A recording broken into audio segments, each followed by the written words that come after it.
السلام علیکم ورحمۃ اللہ وبرکاتہ۔ الحمدللہ رب العالمین، اللہم صل علی سیدنا محمد وعلی آلہ وسلم۔ دین و دنیا چینل کے سامعین کو خوش آمدید۔ آگے بڑھنے سے پہلے ہمارے یوٹیوب چینل کو سبسکرائب کریں اور ہماری ویڈیوز کو صدقہ جاریہ سمجھ کر شیئر کریں۔ آج کا موضوع ہے حضرت محمد صلی اللہ علیہ وآلہ وسلم کی ولادت کا پارٹ 2۔ ہمارے نبی حضرت محمد صلی اللہ علیہ وسلم جس مکان میں پیدا ہوئے وہ صفا پہاڑی کے قریب تھا۔ حضرت کعب احبار رضی اللہ عنہ روایت کرتے ہیں کہ میں نے تورات میں پڑھا تھا کہ رسول اللہ صلی اللہ علیہ وسلم کی پیدائش مکہ میں ہوگی۔ یہ کعب پہلے یہودی تھے، اس لیے تورات پڑھا کرتے تھے۔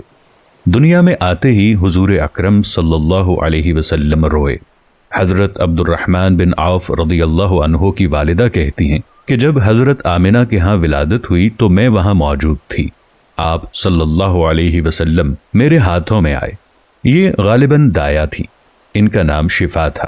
فرماتی ہیں آپ میرے ہاتھوں میں آئے تو روئے۔ آپ کے دادا عبد المطلب کو آپ کی ولادت کی اطلاع دی گئی۔ وہ اس وقت خانہ کعبہ کا طواف کر رہے تھے۔ اطلاع ملنے پر گھر آئے، بچے کو گود میں لیا۔ اس وقت آپ کی والدہ نے ان سے کہا، یہ بچہ عجیب ہے، سجدے کی حالت میں پیدا ہوا ہے، یعنی پیدا ہوتے ہی اس نے پہلے سجدہ کیا، پھر سجدے سے سر اٹھا کر انگلی آسمان کی طرف اٹھائی۔ عبد المطلب نے آپ کو دیکھا، اس کے بعد آپ کو کعبے میں لے آئے، آپ کو گود میں لیے رہے اور طواف کرتے رہے، پھر واپس لا کر حضرت آمنہ کو دیا۔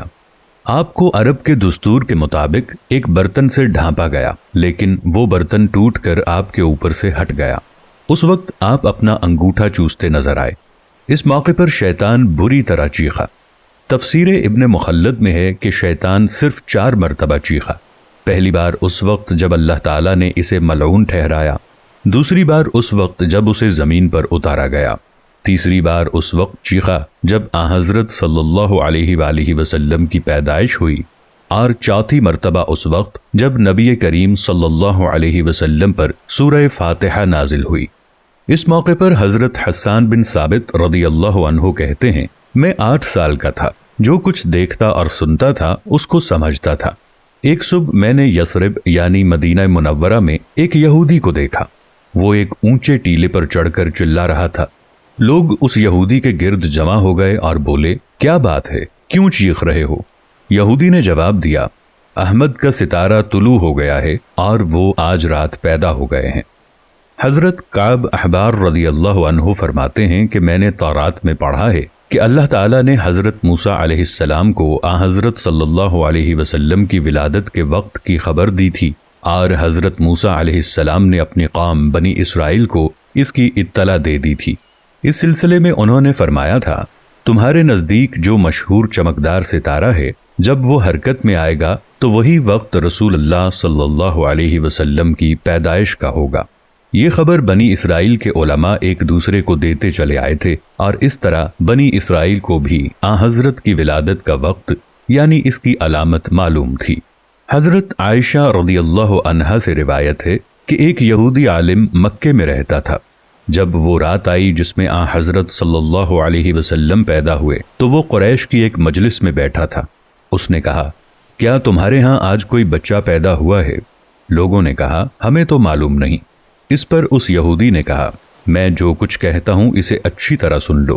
آج اس امت کا آخری نبی پیدا ہو گیا ہے، اور قریش کے لوگوں وہ تم میں سے ہے، یعنی وہ قریشی ہے۔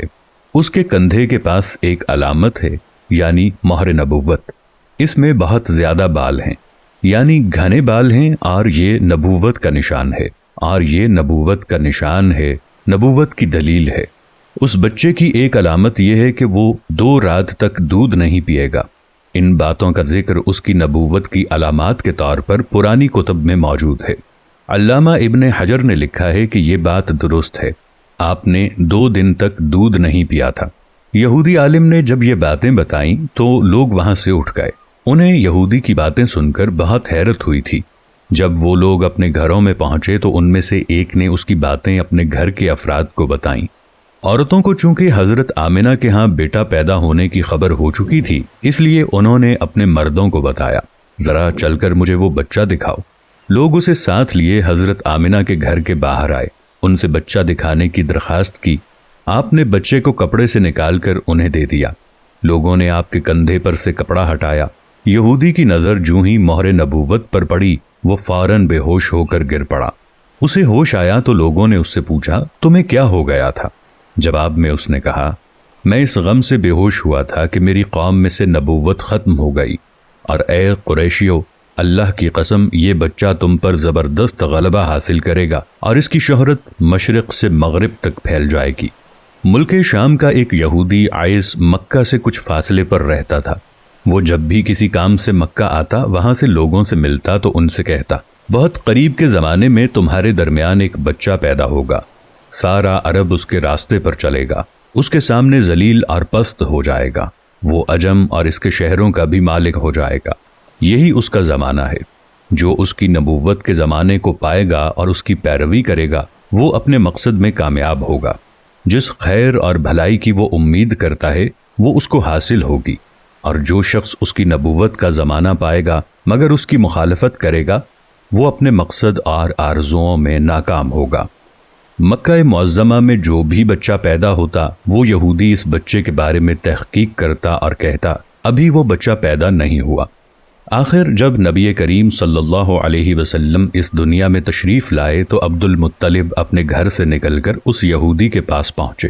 اس کی عبادت گاہ کے دروازے پر پہنچ کے انہوں نے آواز دی۔ عیس نے پوچھا، کون ہے؟ انہوں نے اپنا نام بتایا۔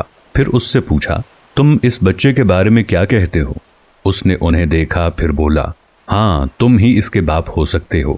بے شک وہ بچہ پیدا ہو گیا ہے جس کے بارے میں تم لوگوں سے کہا کرتا تھا۔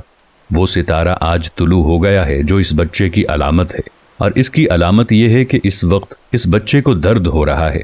یہ تکلیف اسے 3 دن رہے گی اور اس کے بعد یہ ٹھیک ہو جائے گا۔ راہب نے جو یہ کہا تھا کہ بچہ 3 دن تکلیف میں رہے گا، تو اس کی تفصیل یہ ہے کہ آپ نے 3 دن تک دودھ نہیں پیا تھا، اور یہودی نے جو یہ کہا تھا کہ ہاں آپ ہی اس کے باپ ہو سکتے ہیں، اس سے یہ مراد ہے کہ عربوں میں دادا کو بھی باپ کہہ دیا جاتا ہے۔ اور نبی کریم صلی اللہ علیہ وسلم نے ایک بار خود فرمایا تھا، میں عبد المطلب کا بیٹا ہوں۔ یہودی نے عبد المطلب سے یہ بھی کہا تھا، اس بارے میں اپنی زبان بند رکھیں، یعنی کسی کو کچھ نہ بتائیں، ورنہ لوگ اس بچے سے زبردست حسد کریں گے، اتنا حسد کریں گے کہ آج تک کسی نے نہیں کیا، اور اس کی اس قدر سخت مخالفت ہوگی کہ دنیا میں کسی اور کی اتنی مخالفت نہیں ہوئی۔ پوتے کے متعلق یہ باتیں سن کر عبد المطلب نے عیس سے پوچھا، اس بچے کی عمر کتنی ہوگی؟ یہودی نے اس سوال کے جواب میں کہا، اگر اس بچے کی عمر طبعی ہوئی تو بھی 70 سال تک نہیں ہوگی، بلکہ اس سے پہلے ہی 61 یا 63 سال کی عمر میں وفات ہو جائے گی، اور اس کی امت کی اوسط عمر بھی اتنی ہی ہوگی۔ اس کی پیدائش کے وقت دنیا کے بت ٹوٹ کر گر جائیں گے۔ یہ ساری علامات اس یہودی نے گزشتہ انبیاء کی پیش گوئیوں سے معلوم کی تھی، اور سب کی سب بالکل سچ ثابت ہوئیں۔ قریش کے کچھ لوگ عمرو بن نفیل اور عبداللہ بن جحش وغیرہ ایک بت کے پاس جایا کرتے تھے۔ یہ اس رات بھی اس کے پاس گئے جس رات آپ صلی اللہ علیہ وسلم کی پیدائش ہوئی۔ انہوں نے دیکھا وہ بت اوندھے منہ گرا پڑا ہے۔ ان لوگوں کو یہ بات بری لگی۔ انہوں نے اس کو اٹھایا، سیدھا کر دیا، مگر وہ پھر گر گیا۔ انہوں نے پھر اس کو سیدھا کیا، وہ پھر الٹا ہو گیا۔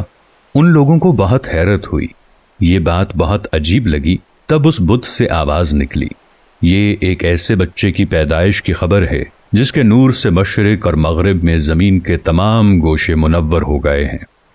آپ کی پیدائش پر ایک واقعہ یہ پیش آیا کہ فارس کے تمام آتش کدوں کی وہ آگ بجھ گئی جس کی وہ لوگ پوجا کرتے تھے اور اس کو بجھنے نہیں دیتے تھے، لیکن اس رات میں ایک ہی وقت میں تمام کے تمام آتش کدوں کی آگ آنن فانن بجھ گئی۔ آگ کے پوجنے والوں میں رونا پیٹنا مچ گیا۔ مزید سننے کے لیے اس ویڈیو پر کلک کریں۔